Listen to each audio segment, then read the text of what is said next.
Breaking news about what NYC bomber just said to Trump. This is unreal. After 2 terms of a lame duck leader who was more concerned about protecting Muslims than the American people, allowing refugees into our nation in droves, terrorists that snuck in with them became empowered and arrogant. They knew they were protected and felt that they could literally get away with murder and did. Their crimes against US citizens were called workplace violence or anything other than what it really was. Since Barack Obama has now been replaced with an unapologetic leader, terrorism is not longer going to be tolerated and is quickly identified, and it's making jihadists angry. After his horribly failed attempt at committing terrorism on President Trump's watch, the New York City bomber who managed to live now has nothing to lose and has arrogantly called Trump out to his face. What he said means war and it won't end well for him. Yesterday's New York bomber should feel like a fool for failing so hard at being a terrorist, that he, thankfully, only hurt himself. Instead of hiding, he's making himself a target in what can be seen as another failed attempt to save his reputation. Unfortunately for him, he brought it on with the wrong president who doesn't mess around with wannabe jihadists like this fool. He clearly forgot who he was talking to when he accused Trump of exactly what Obama was guilty of. TMZ reports.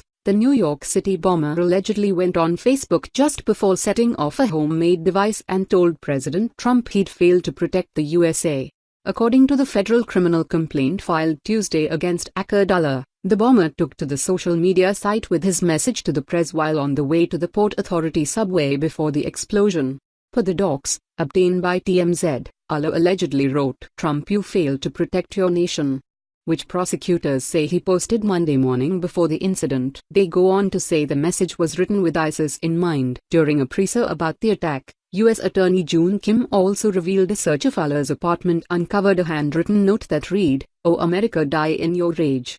As we reported, Allah was captured alive after detonating what many called a pipe bomb strapped to his person. 3 other people were injured, leaving one temporarily deaf. As for Trump, he released a statement Monday essentially saying his travel ban was necessary to prevent attacks like this. Sounds like he'll have more ammo for that point now. It wasn't Trump who failed to protect our nation, it was his predecessor. He's been picking up the pieces ever since and doing a miraculous job at it. Clearly, this terrorist is upset that we now have a leader and not an Islamic enabler. Committing acts of terrorism just got harder with everything Trump has put into place to prevent it, including his controversial, yet exceptionally effective travel ban.